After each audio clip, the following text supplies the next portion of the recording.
Hey everyone, Mr.CampGrills here. I am at my local splash pad. As you can see, it is Memorial Day weekend and we're going to be making some burgers and hot dogs, a classic Memorial Day meal. Hope you guys enjoy and let's get to it. Today, we're going to be grilling up some burgers like I mentioned, and you may notice that I don't have a full chimney. I just have a little bit, since today we're going to be grilling up in our small smoky Joe from Weber, and it makes some great burgers. So let's see how it does today. All right, guys, so today we are going to be making burgers and we're going to be using Arnie's Asada OG. This is a salt, pepper, garlic mix made by Arnie's Asada. He's a pitmaster from the Rio Grande Valley, and I just love using his seasonings.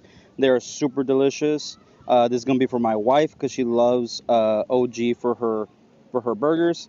I'm going to be using the Adams burgers, fries, and more seasoning. I just really like this seasoning for my burgers. I'm going to be using these for our patties today. For the patties I will be using today, we're going to be using HEB's prime beef. They're brisket steak burger patties. 6.45, pretty great deal for two burger patties. That's what we'll be using today. So I'm getting my two patties ready here.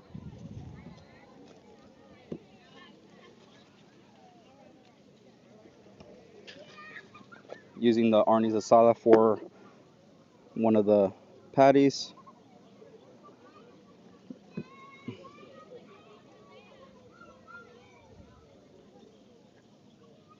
Make sure you get all the sides,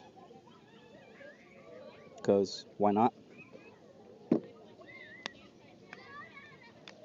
then for my burger, the burgers and fries.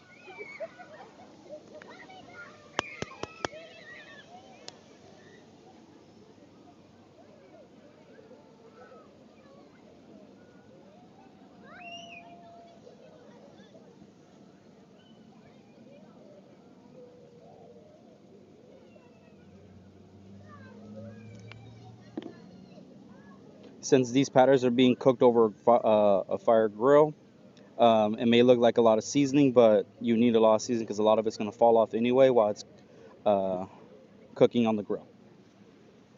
I went ahead and set up my two-zone cooking. As you can see, I have my coals on one side and I have a cool zone over here for when I'm cooking. Fix this grill up a little bit. And then we're going to go ahead and close the lid so that the grill itself can start warming up. And even though this is a smaller grill, same rules apply. Vent opposite of the coals so that the heat can travel from one side to the other, so that we get a good even heat distribution inside the grill. So now we're going to go ahead and put our patties inside the grill.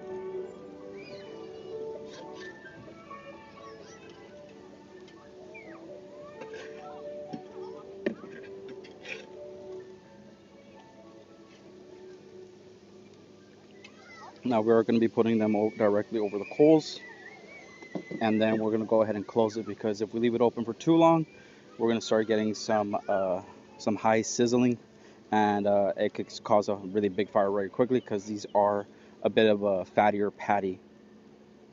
So let's go ahead and close this up. Give it about 2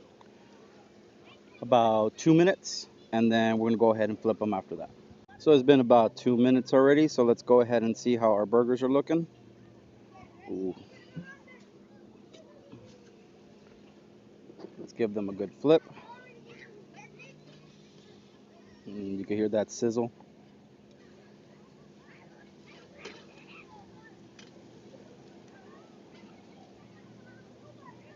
Okay. And then we're going to close it back up with a couple. This time we're going to do 4 minutes with the top on. And then we'll check back on it. All right, it's been about 4 minutes now. I went ahead and added some hot dogs already off camera. Ooh, it's starting to sizzle real good right now. Let's go ahead and give our burgers another flip.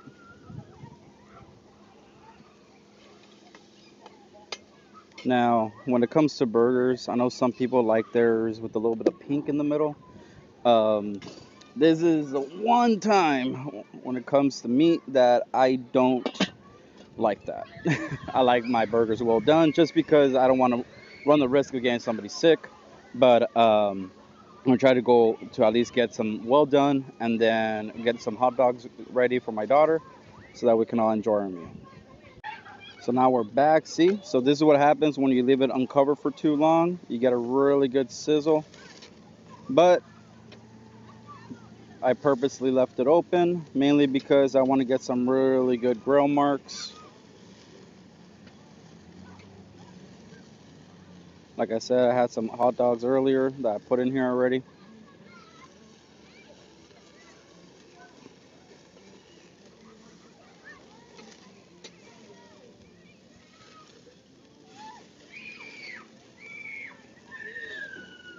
And you know, it's all good.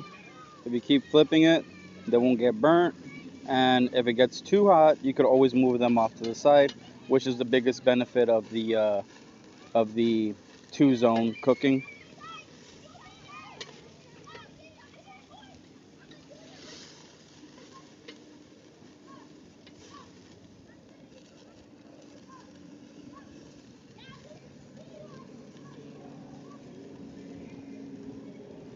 So I'm gonna keep flipping them a couple more times, and then I'm gonna put some cheese on these, cover it back up so that that cheese can melt, and then we'll be ready to serve.